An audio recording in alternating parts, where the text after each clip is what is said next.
Welcome to our channel Bioverse the universe of biology. तो आज इस लेक्चर में हम पढ़ने वाले हैं ब्लड के बारे में कि ब्लड क्या होते हैं और उसके कंपोनेंट्स क्या होते हैं, फॉर्म्ड एलिमेंट्स उसके क्या क्या होते हैं, इसके बारे में आज हम पढ़ेंगे। इसके पहले लेक्चर में मैंने आपका यूनिट 5 तक पूरा कंप्लीट कर दिया है। आज हम लोगों ने यूनिट 6 स्टार्ट किया है। ठीक है, तो चलिए स्टार्ट करते हैं। लेकिन उससे पहले अगर इस चैनल पे आप नए हैं तो प्लीज़ चैनल को लाइक शेयर सब्सक्राइब कीजिए। और अगर इन नोट्स के आपको PDF चाहिए तो उसके लिए हमारा टेलीग्राम चैनल ज्वाइन कीजिए, जिसका लिंक डिस्क्रिप्शन में दिया हुआ है। और अगर आपको कोई प्रॉब्लम होती है तो आप कमेंट सेक्शन में बता सकते हैं, हम लोग ज़रूर उसको रिजॉल्व करने की कोशिश करेंगे। तो चलिए स्टार्ट क्या करते हैं। सबसे पहले आप जानिए कि हम लोग का बॉडी फ्लूइड जो होता है, ठीक है, उसमें दो तरह के फ्लूइड पाए जाते हैं। सबसे पहले ब्लड, जिसे प्राइमरी सर्कुलेटरी सिस्टम कहते हैं। दूसरा होता है लिम्फ, जिसे सेकेंडरी सर्कुलेटरी सिस्टम कहते हैं। ब्लड और लिम्फ में डिफरेंस क्या होता है कि ब्लड में आपके हीमोग्लोबिन प्रेजेंट होता है, लेकिन लिम्फ में हीमोग्लोबिन प्रेजेंट नहीं होता है। इस वजह से वो वाइट कलर का होता है। और ब्लड में हीमोग्लोबिन प्रेजेंट होने की वजह से वो क्या होता है, रेड कलर का होता है। जबकि ब्लड में आपके प्लाज्मा, आरबीसी ही जो है रेड कलर प्रोवाइड करता है। WBC white blood cell and platelets पाए जाते हैं। जबकि लिम्फ में सिर्फ और सिर्फ प्लाज्मा और लिम्फोसाइट पाए जाते हैं। और जो ब्लड होता है, ठीक है, उसका जो वॉल्व्स होते हैं वो लिम्फ के लेवल में क्या होते हैं, कम होते हैं। जबकि लिम्फेटिक वेसल में मोर वॉल्व होते हैं। यही देखिए, यही सारी चीज़ें आपको बताई गई हैं कि इसमें क्या पाया जाता है, RBC प्रेजेंट होता है, रेड ब्लड सेल्स प्रेजेंट होती हैं। जबकि इसमें रेड ब्लड सेल्स नहीं प्रेजेंट होती हैं, जिसकी वजह से इसका कलर वाइट होता है। और इसमें फॉर्म्ड एलिमेंट्स जैसे कि प्लाज्मा, RBC, WBC, प्लेटलेट्स, ये सारी चीज़ें पाई जाती हैं। जबकि इसमें क्या होता है, प्लाज्मा और लिम्फोसाइट सिर्फ प्रेजेंट होते हैं, ये सारी चीज़ें नहीं प्रेजेंट होती हैं, जिसकी वजह से इसका कलर क्या होता है, इसका कलर जो होता है इस वजह से वाइट होता है। और इसमें नंबर ऑफ वॉल्व्स क्या होती हैं, लेस होती हैं, किसकी कंपैरिजन में, लिम्फ के कंपैरिजन में, जबकि लिम्फ में ज़्यादा पाई जाती हैं। तो ये दोनों क्या हैं, एक साथ ही फ्लो होते हैं। इसको सेकेंडरी सर्कुलेटरी सिस्टम क्यों कहते हैं, क्योंकि इसमें भी सर्कुलेशन होता है, लेकिन इसमें RBC नहीं प्रेजेंट होता, जिसकी वजह से ये वाइट होता है। तो चलिए हम लोग जानते हैं ब्लड के बारे में। तो ब्लड सबसे पहले आप जानिए क्या है। ब्लड एक क्या है, फ्लूइड मटेरियल है जो कनेक्टिव टिश्यू से मिलकर बना होता है। लेकिन इसे फॉल्स कनेक्टिव टिश्यू, देखिए कनेक्टिव टिश्यू होने के लिए कुछ क्राइटेरिया है कि उसमें फाइब्रिनोजन, फाइबर और 3 एलिमेंट जो है प्रेजेंट होने चाहिए, ठीक है, तो उसे कनेक्टिव टिश्यू कहा जाता है। ठीक है, लेकिन ब्लड में क्या होता है, ब्लड में फाइबर्स एब्सेंट होते हैं, इस वजह से इसको क्या कहा जाता है, कनेक्टिव टिश्यू की जगह फॉल्स कनेक्टिव टिश्यू। मतलब इसमें 2 एलिमेंट तो कनेक्टिव टिश्यू के प्रेजेंट हैं, ठीक है, लेकिन तीसरा एलिमेंट जो नेसेसरी है किसी टिश्यू को कनेक्टिव टिश्यू कहने के लिए, वो एब्सेंट होता है। इस वजह से इसको क्या बोला जाता है, फॉल्स कनेक्टिव टिश्यू। ठीक है, और ये क्या होते हैं, स्लाइटली एल्कलाइन, मतलब बेसिक नेचर के होते हैं। इनका pH वैल्यू 7.3 से 7.4 होता है। ठीक है, स्लाइटली क्या होते हैं, बेसिक नेचर के। जैसे pH से आपको पता चलता है ना, 7 जो होता है न्यूट्रल pH होता है। अगर 7 से कोई चीज़ नीचे है, जैसे कि 6, 7, 6, 5, 4, 3, 2, 1, तो वो क्या कही जाएगी, वो चीज़ें कही जाएंगी कि वो एसिडिक हैं। लेकिन अगर यही चीज़ एबव होती जाती है, जैसे 7 के बाद 8, 9, 10, तो उसे क्या कहा जाता है, एल्कलाइन या बेसिक बोला जाता है। ठीक है, 20 to 30% इसमें एक्स्ट्रा सेलुलर फ्लूइड प्रेजेंट होता है। ठीक है, 8% ऑफ टोटल बॉडी मास क्या होता है, आपका ब्लड होता है, जो कि आपके आर्टरीज और वेन्स में बहता है। आर्टरीज में ऑक्सीजनेटेड ब्लड, जिसमें ऑक्सीजन ज़्यादा होता है, जबकि वेन्स में डीऑक्सीजनेटेड ब्लड, जिसमें ऑक्सीजन कम होता है। और आपकी वेन्स जो है ऊपर की तरफ दिखाई देती हैं, ये ऊपर की तरफ वेन्स ही बहती हैं। जबकि नीचे की तरफ जो बॉडी में अंदर की तरफ क्या पाई जाती है, आर्टरी। ऐसा इसलिए होता है क्योंकि अगर आपकी आर्टरी रप्चर हो गई तो आप क्या करते हैं, तुरंत डेड कर जाएंगे, तुरंत मर जाएंगे। लेकिन अगर वेन्स में थोड़ा बहुत रप्चर होता है, जैसे लोग नसें काट लेते हैं अपनी, तो वो वेन्स को कट करते हैं, उससे ज़्यादा इफेक्ट नहीं पड़ता है, वो आपका जॉइंट कर दिया जाता है। ठीक है, लेकिन अगर कोई इंसान बहुत गहरा कट लगाता है और उससे आर्टरी कट गई तो समझ लीजिए उस इंसान की डेथ हो जाती है। ठीक है, एवरेज जो है किसी मेल में कितना ब्लड पाया जाता है, उसका एक एवरेज होता है कि अगर वो मेल है तो उसमें 5 to 6 लीटर ब्लड पाया जाना चाहिए, और अगर वो फीमेल है तो उसमें 4 to 5 लीटर्स ऑफ ब्लड पाया जाना चाहिए। ठीक है, लीटर्स ब्लड पाया जाना चाहिए, ये एक एवरेज होता है।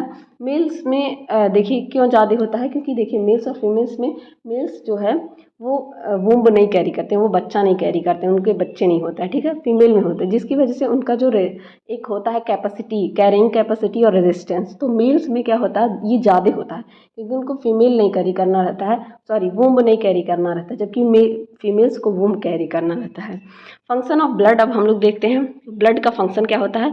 ये ट्रांसपोर्ट ऑफ गैस करता है, समझ आपकी पूरी बॉडी में ब्लड ही फ्लो होता है, जिससे सारी चीज़ें होती है। जैसे आपने रेस्पिरेशन पढ़ा था तो उसमें टिश्यू लेवल पे आपने CO2 और O2 का क्या पढ़ा था, ट्रांसपोर्ट पढ़ा था।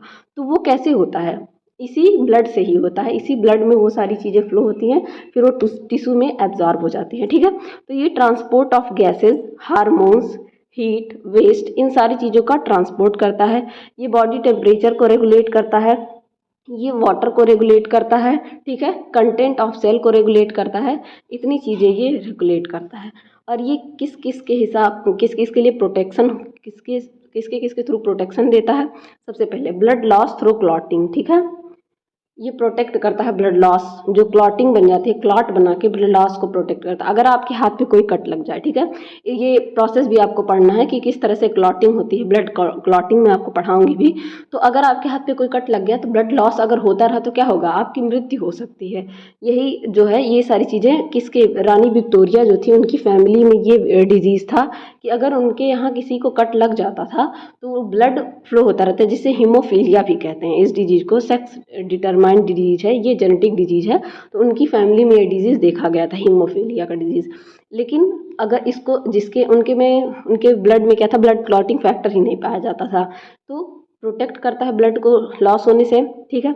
ये against disease through phagocytic activity with blood cells and antibody, ये हमारे बॉडी को क्या करता है, उसमें WBC में क्या पाई जाती हैं, एंटीबॉडीज़ पाई जाती हैं, ठीक है। WBC हमारे क्या होते हैं, सुरक्षा कवच होते हैं। WBC का लाइफ स्पैन जो है 3 से 4 दिन होता है, सॉरी 10 से 12 दिन होता है। तो WBC में क्या पाए जाते हैं, एंटीबॉडीज़ पाए जाते हैं, जो हमारी जो है इम्यूनिटी को बूस्ट करते हैं, और अगर कोई बाहर से पैथोजन बैक्टीरिया वायरस आ रहा है तो उसे किल करते हैं, ठीक है। तो ये है फंक्शन ऑफ बॉडी। फिर हम लोग देखते हैं ब्लड का क्लासिफिकेशन। आपसे पूछा गया है ना कि ब्लड में फॉर्म्ड एलिमेंट क्या होते हैं, तो उसका क्लासिफिकेशन देखते हैं। तो ब्लड का क्लासिफिकेशन 2 टाइप का होता है। सबसे पहले ब्लड में ब्लड प्लाज्मा पाए जाते हैं, और दूसरा ब्लड में फॉर्म्ड एलिमेंट्स पाए जाते हैं, ठीक है। ब्लड प्लाज्मा 55% और फॉर्म्ड एलिमेंट्स 45% पाए जाते हैं। अब ब्लड प्लाज्मा में क्या क्या पाया जाता है, सबसे पहले हम लोग ये जानेंगे। ब्लड प्लाज्मा में H2O, इलेक्ट्रोलाइट्स जैसे कि Na+, Cl-, कैल्शियम, ये सारी चीज़ें क्या पाई जाती हैं, ये इलेक्ट्रोलाइट के फॉर्म में पाई जाती हैं, ठीक है। मेनली इलेक्ट्रोलाइट में Na और Cl ही पाया जाता है, ठीक है, सोडियम और क्लोराइड। बायोमॉलिक्यूल जैसे कि ग्लूकोज, एमिनो एसिड, ये सारी चीज़ें पाई जाती हैं। ये AA का मतलब है एमिनो एसिड, ठीक है, शॉर्ट फॉर्म में मैंने लिखा है एमिनो एसिड। ये सारी चीज़ें पाई जाती हैं, और प्रोटीन्स पाए जाते हैं। अब एमिनो एसिड से ही प्रोटीन का स्ट्रक्चर होगा। प्रोटीन में क्या पाई जाती हैं, 3 चीज़ें पाई जाती हैं, ठीक है, एल्ब्यूमिन, ग्लोबुलिन और फिब्रिनोजन, ठीक है। जिसमें ये एल्ब्यूमिन क्या करता है, एल्ब्यूमिन ऑस्मोटिक बैलेंस में काम आता है। ग्लोबुलिन का काम है इम्यूनोग्लोबुलिन, इम्यूनोग्लोबुलिन को एंटीबॉडीज़ भी कहा जाता है, तो ये क्या करते हैं, एंटीबॉडी कैरी करते हैं। और थर्ड फैक्टर होता है फिब्रिनोजन, यही फिब्रिनोजन जो है ब्लड क्लॉटिंग में हेल्प करता है, और यही फिब्रिनोजन जो रानी विक्टोरिया की फैमिली थी उसमें एब्सेंट था, इसी वजह से उनमें ब्लड क्लॉटिंग नहीं हो पाती थी, ठीक है। नेक्स्ट हम लोग जानेंगे फॉर्म्ड एलिमेंट्स के बारे में, कि फॉर्म देखिए 2 पार्ट में डिवाइड किया गया था, ब्लड प्लाज्मा और फॉर्म्ड एलिमेंट्स। तो अब हम लोग जानेंगे फॉर्म्ड एलिमेंट्स में क्या क्या चीज़ें पाई जाती हैं। तो फॉर्म्ड एलिमेंट्स में बेसिकली 3 चीज़ें पाई जाती हैं। सबसे पहले RBC या एरिथ्रोसाइट, फिर WBC या ल्यूकोसाइट, और तीसरा है प्लेटलेट्स या थ्रोम्बोसाइट, ठीक है। RBC जिसे रेड ब्लड सेल्स कहते हैं, RBC यानी कि रेड ब्लड सेल्स, ठीक है। WBC यानी कि वाइट ब्लड सेल्स, इसमें हीमोग्लोबिन एब्सेंट होता है, इसलिए इसे वाइट ब्लड सेल्स कहते हैं। इरिथ्रोसाइट मतलब इरिथ्रोसाइट इसे बोला जाता है, WBC को ल्यूकोसाइट, और प्लेटलेट्स या थ्रोम्बोसाइट, ठीक है। अब इसमें देखिए इरिथ्रोसाइट का कोई पार्ट नहीं होता है, प्लेटलेट्स या थ्रोम्बोसाइट के कोई पार्ट नहीं होते, लेकिन जो WBC होता है उसको फर्दर 2 टाइप में डिवाइड किया जाता है, ठीक है। फिर से उसमें 2 टाइप पाया जाता है। पहला ग्रेनुलोसाइट, जो क्या करते हैं, वेसिकल कंटेन करते हैं। ग्रेनुलोसाइट और ए ग्रेनुलोसाइट, इसका नाम क्यों पड़ा, ठीक है, इसको समझते हैं। जो ग्रेनुलोसाइट और ए ग्रेनुलोसाइट, तो जो ग्रेनुलोसाइट होते हैं, ठीक है, ऐसे इसका स्ट्रक्चर है। तो ग्रेनुलोसाइट ये देख लीजिए 2, ये हो गया आपका ग्रेनुलोसाइट, और ये हो गया ए ग्रेनुलोसाइट। तो ग्रेनुलोसाइट जो होते हैं उसमें वेसिकल्स इस तरीके से गोल गोल, अगर आप उनको माइक्रोस्कोप में देखेंगे तो इस तरीके से गोल गोल स्ट्रक्चर्स में पाए जाएंगे, ठीक है, ग्रेन्यूल के फॉर्म में, छोटे छोटे वेसिकल के फॉर्म में, तो उन्हें ग्रेनुलोसाइट कहते हैं। जबकि अगर यही स्ट्रक्चर आप इसका देखेंगे ए ग्रेनुलोसाइट का, तो इसमें ऐसा कोई स्ट्रक्चर वेसिकल नहीं पाया जाता है। तो इस बेसिस पे इनको दो में डिवाइड किया गया है। फिर ग्रेनुलोसाइट को फर्दर 3 क्लासेस में डिवाइड किया गया है और ए ग्रेनुलोसाइट को 2 क्लासेस में। तो कुल मिला के 5 तरह के जो हैं स्ट्रक्चर आपकी WBC में पाए जाते हैं, ए ग्रेनुलोसाइट और ग्रेनुलोसाइट के बेसिस पे। तो ग्रेनुलोसाइट में 3 स्ट्रक्चर पाए जाते हैं जिनको कलर के बेसिस पे डिवाइड किया गया है, और ए ग्रेनुलोसाइट में 2 स्ट्रक्चर पाए जाते हैं, ठीक है। तो ग्रेनुलोसाइट में जो स्ट्रक्चर पाए जाते हैं उनको आप देखिए, ठीक है, न्यूट्रोफिल्स, ठीक है। न्यूट्रोफिल्स इनको क्यों कहा जाता है कि अगर आप कोई ठीक है, कलर लेते हैं, ठीक है, एक कलर्स आते हैं कुछ, जब आप ब्लड को उसमें ब्लड ग्रुप देखते हैं या कलर में देखते हैं, तो न्यूट्रोफिल्स क्या होते हैं, ये कोई कलर नहीं देते हैं, ठीक है, ये जो है कलर नहीं देते हैं अगर इनको एसिड बेस के साथ रिएक्ट किया जाए। जबकि बेसोफिल क्या होते हैं, ये बेसेस के साथ कलर देते हैं, और एसिडोफिल या इओसिनोफिल जिसको कहते हैं, ये एसिड के साथ कलर देते हैं। बेसोफिल का नाम बेस के हिसाब से बेसोफिल्स पढ़ा है और एसिडोफिल का नाम एसिड के हिसाब से एसिडोफिल बना है। तो उसी तरीके से आपने आगे पढ़ा तो मैंने आपको बताया था कि WBC में एंटीबॉडी पाए जाते हैं। तो ये एंटीबॉडी कहाँ से होते हैं, जो आपका बेसोफिल होता है वो मॉडिफाई किस में हो जाता है, मास्ट सेल। और मास्ट सेल क्या है, एक प्रकार का एंटीबॉडी है, ठीक है। और ए ग्रेनुलोसाइट के बेसिस पे इनको 2 टाइप में डिवाइड किया गया है।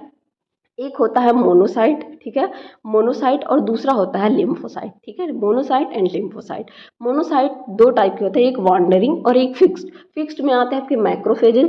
अब फर्दर मैक्रोफेजेस क्या है, एक प्रकार का जो है एंटीबॉडी है। मैक्रोफेजेस भी एंटीबॉडी हैं। अगर आपके मैक्रोफेजेस आपके WBC में प्रेजेंट है तो वो क्या करेंगे, जैसे ही कोई फॉरेन पार्टिकल आपके ब्लड में एंटर करता है, मैक्रोफेजेस उसको इस तरीके से, समझ लीजिए ये कोई फॉरेन पार्टिकल है, ठीक है, क्लीन कर देती हूँ मैं इसको।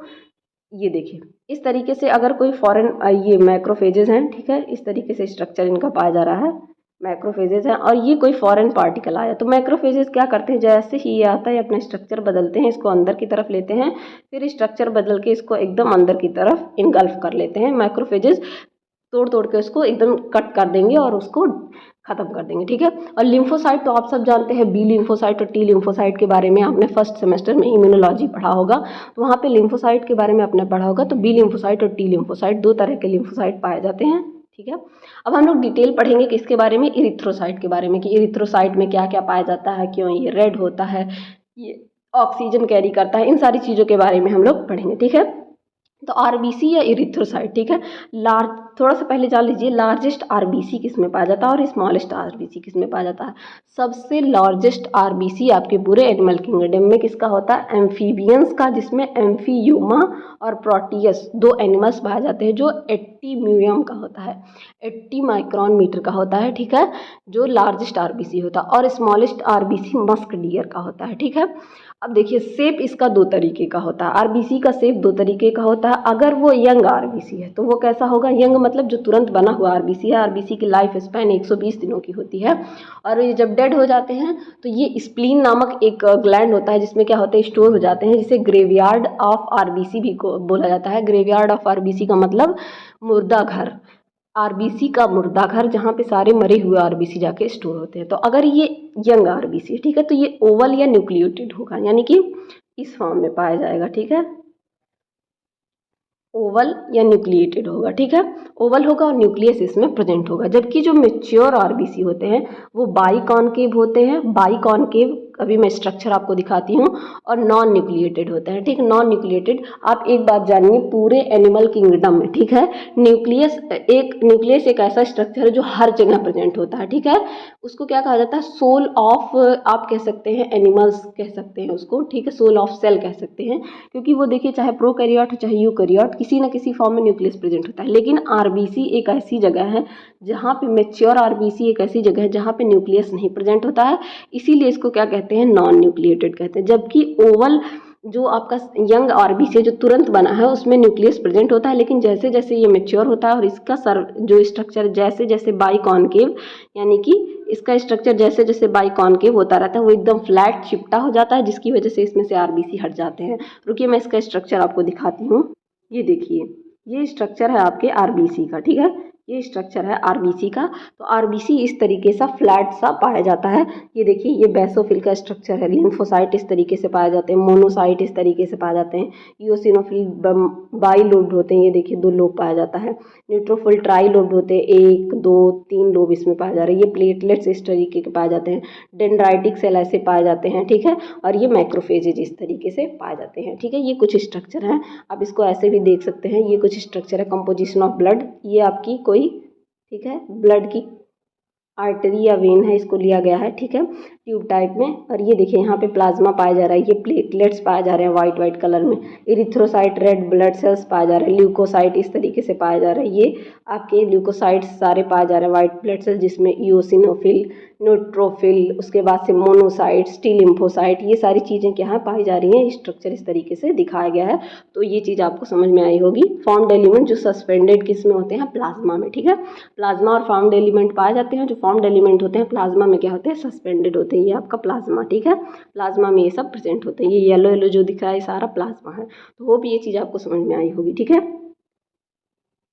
इसी का स्ट्रक्चर आप सबने, मैंने बताया कि न्यूक्लियस उसमें एब्सेंट होता है, माइटोकॉन्ड्रिया, न्यूक्लिक एसिड और राइबोसोम, ये सारी चीज़ें भी क्या होती है, एब्सेंट। इसका मतलब होता है, जब मैं कभी ऐसे लिखूं तो इसका मतलब होता है एब्सेंट, ठीक है, एब्सेंट, ठीक, एब्सेंट होता है, ठीक है।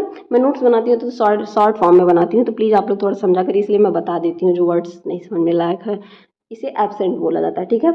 और during माइटो maturation of RBC it loses nucleus, ये तो मैंने बताया, जिसे रेटिकुलोसाइट स्पेस कहते हैं। इसका लाइफ स्पैन यानी ये कितने दिन तक जिंदा रह सकता है, 120 दिनों तक, जबकि फ्रॉग में ये 100 दिनों तक ही रहता है। हेल्दी जो एक मेल है उसमें 5.4 मिलियन या माइक्रोलीटर ब्लड पाया जाना चाहिए, माइक्रोलीटर ऑफ ब्लड में इतना आरबीसी पाया जाना चाहिए, और फीमेल में 4.8 मिलियन। देखिए जब कभी भी आप ब्लड टेस्ट करवाते हैं तो उसमें लिखा रहता है number of RBC count, number of platelets count. कभी कभी किसी किसी का अगर बीमारी ज़्यादा होगी तो उसके प्लेटलेट्स कम हो जाते हैं, तो बोला जाता है उसे कीवी खाइए आप, या पपीते खाइए, तो उसकी वजह से क्या होता है, आपके अंदर प्लेटलेट्स इंक्रीज होते हैं। तो एक अमाउंट हर चीज़ का आपके ब्लड में, जब आप कम जो है ईसीवी करेंगे, अपने जो भी बच्चे बायोकेमिस्ट्री वगैरह के होते हैं तो उनको कराया जाता है, तो उसमें बताया जाता है कि उनको प्रोजेक्ट बनाया जाता है कि किस किस ब्लड में कौन कौन से फॉर्म्ड एलिमेंट किस तरीके से कितने अमाउंट में पाए जाते हैं, ठीक है।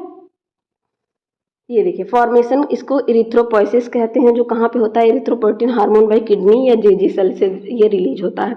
इरिथ्रोपोइटिक ऑर्गन कौन कौन से हैं, ठीक है, अगर एम्ब्रियो की बात की जाए, ठीक है, तो यॉर्क में बनता है, इन फीटस, अगर फीटस में है ये तो लिवर और स्प्लीन में, और एडल्ट में बोन मैरो में बनता है, ठीक है। In tadpole kidney also act as a erythropoietic organ. Tadpole मतलब, टैडपोल के बारे में आपने सुना होगा, एम्फीबियंस जो होते हैं उसके लार्वा को टैडपोल लार्वा कहते हैं। तो टैडपोल में क्या होता है, किडनी भी इरिथ्रोपोइटिक सेल की तरह काम करते हैं, ऑर्गन की तरह। फ्रॉग में लीवर और स्प्लीन, ठीक है। अब नॉर्मल इंक्रीज अगर आरबीसी में हो जाता है तो उस कंडीशन को पॉली इस पॉलीसाइथीमिया कहते हैं, ठीक है, क्या पॉलीसाइथीमिया कहते हैं। अगर एबनॉर्मल बहुत ज़्यादा इंक्रीज हो जाए आरबीसी तो भी खराब है ये सेल्स के लिए, और बहुत ज़्यादा डिक्रीज हो जाए तो भी खराब है, ठीक है। देखिए कभी कभी आपकी बॉडी में क्या हो जाता है, ल्यूकोसाइट काउंट होता है, ठीक है। ल्यूकोसाइट काउंट्स क्या हो गया, अगर आपका बढ़ गया तो उसका मतलब जानते हैं आप, आपकी बॉडी में अगर मान लीजिए आपका ल्यूकोसाइट कंटेंट जो है, ठीक है, वो 10,000 के अंदर होना चाहिए, ठीक है, वो उसका एक मैक्सिमम रेशियो हो कि 10,000 तक उसके अंदर होना चाहिए। लेकिन अगर वो बढ़ गया, जैसे 15,000 16,000 हो गए, तो बहुत लोगों को हो जाता है, तो उससे एक कंडीशन हो जाती है जिसे सेप्सिस कहते हैं। सेप्सिस या ब्लड इन्फेक्शन बोला जाता है, कि आपके ब्लड में बैक्टीरिया का काउंट बढ़ गया, ल्यूकोसाइट यही बताता है, ठीक है। और rouleaux formation like coins of stock, ठीक है, कॉइन्स ऑफ स्टॉक इस तरीके से ये दिखता है, ठीक है। स्प्लीन क्या है, इसका ब्लड बैंक है, ग्रेवयार्ड ऑफ आरबीसी है। तो मैंने ये आपको बताया है कि जो भी मर जाते हैं आरबीसी यहीं स्टोर होते हैं। अब हम लोग जानेंगे थोड़ा सा डब्ल्यूबीसी या ल्यूकोसाइट के बारे में, ठीक है। इसका लाइफ स्पैन 10 से 12 दिन होता है, जैसे कि मैंने आपको बताया। ये 5,000 क्यूबिक मतलब 5,000 क्यूबिक में 5,000 ये पाया जाता है। रेशियो इसका आरबीसी और डब्ल्यूबीसी का, देखिए आरबीसी अगर 6,000 है तो एक आर उस पर क्या पाया जाता है, एक डब्ल्यूबीसी पाया जाता है। न्यूट्रोफिल सबसे ज़्यादा होते हैं 70%, ठीक है, मल्टी लोब्ड होते हैं, ये शेप ऑफ न्यूक्लियस बताया गया है। उसके बाद लिम्फोसाइट 20% होते हैं, ये 2 लोब्ड होते हैं, जैसा कि मैंने आपको स्ट्रक्चर में दिखाया। मोनोसाइट 3% पाए जाते हैं, किडनी शेप्ड के या लार्जेस्ट कॉर्पस्कल पाए जाते हैं इसमें। इओसिनोफिल 2% पाए जाते हैं। ये बाइलोब्ड होते हैं, नॉन फैगोसिटिक होते हैं, एसिडिक डाई होते हैं, और बेसोफिल क्या होते हैं, एस शेप्ड के होते हैं, नॉन फैगोसिटिक होते हैं। तो ये सारी चीज़ें मैं आपको बता चुकी हूँ, ये इनके कैरेक्टर बताए गए हैं कि ये किस किस तरीके का कैरेक्टर इसमें पाया जा रहा है, ठीक है। तो जो न्यूट्रोफिल होते हैं, देखिए न्यूट्रोफिल में ये स्टेन स्लाइटली पिंक कलर के होते हैं, इसीलिए इनको न्यूट्रोफिल कहा जाता है, ये न्यूट्रल कलर देते हैं। ये also known as polymorphonuclear leucocyte, PMNS इनको जाना जाता है। फिर लिम्फोसाइट, ये 2 लोब्ड होते हैं, small cell with round nuclei इसमें पाया जाता है। लिटिल साइटोप्लाज्म, इसमें B लिम्फोसाइट और T लिम्फोसाइट प्रेजेंट होते हैं, ठीक है। उसके बाद से अगर थर्ड स्ट्रक्चर मोनोसाइट का देखा जाए तो मोनोसाइट में क्या होता है, ये किडनी शेप्ड के होते हैं, ठीक है। लार्जेस्ट कार्पस्कल पाया जाता है, हॉर्स शू शेप्ड, मतलब इस तरह के स्ट्रक्चर इसमें पाए जाते हैं। ये फैगोसिटिक होते हैं, मैंने पहले भी आपको बताया। और इनका डिफ्रेंसिएशन किस में हो जाता है, मैक्रोफॉजेज में कन्वर्ट हो जाते हैं, जो कि इसकी तरह काम करते हैं, एंटीबॉडी की तरह काम करते हैं, ठीक है। अब इओसिनोफिल की बात की जाए तो इओसिनोफिल क्या होते हैं, ये एसिडिक डाई देते हैं। और बेसोफिल की बात की जाए तो ये बेसोफिल के बारे में बताया है, स्टोर हिस्टामिन करते हैं, हेपारिन को स्टोर करते हैं और स्पीड अप करते हैं फैट पार्टिकल्स को। तो ये सारे स्ट्रक्चर किसके थे आपके, किसके बारे में, WBC के बारे में। अब नॉर्मल इंक्रीज अगर WBC में हो जाए तो उसे ल्यूकोसाइटोसिस कहते हैं। अब नॉर्मल डिक्रीज अगर इसमें हो जाए तो इसे ल्यूकोपीनिया कहते हैं। मतलब अगर बहुत ज़्यादा RBC बढ़ गया तो ल्यूकोसाइटोसिस, और अगर बहुत कम हो गया तो ल्यूकोपीनिया। अनकंट्रोल्ड प्रोडक्शन अगर ल्यूकोसाइट का हो जाए तो उसी को क्या कहते हैं, ब्लड कैंसर। बहुत ज़्यादा ल्यूकोसाइट प्रोड्यूस होने लगे तो आपके शरीर में क्या हो जाता है, कैंसर हो जाता है, तो उसे क्या कहते हैं, ल्यूकीमिया कहते हैं, ठीक है। और squeezing out of WBC out of capillaries तो इसे डायपेटिसिस कहते हैं, ठीक है। और लास्ट बचा है थ्रोम्बोसाइट। तो थ्रोम्बोसाइट के बारे में हम लोग आज ना पढ़ के कल के लेक्चर में पढ़ेंगे, क्योंकि थ्रोम्बोसाइट का सबसे ज़्यादा रोल मैंने आपको बताया भी, ये ब्लड क्लॉटिंग करता है। तो कल मैं जब आपको ब्लड क्लॉटिंग फैक्टर के बारे में बताऊंगी तब मैं आपको थ्रोम्बोसाइट के बारे में पढ़ाऊंगी। होप गाइज आज का वीडियो जो मैंने आपको बताया WBC RBC के बारे में और ब्लड के बारे में, ये समझ में आया होगा। समझ में आया हो तो प्लीज़ अपने दोस्तों के साथ भी शेयर करिए और बने रहिए इसी तरह और अच्छी वीडियोज़ के लिए। Keep learning and keep growing.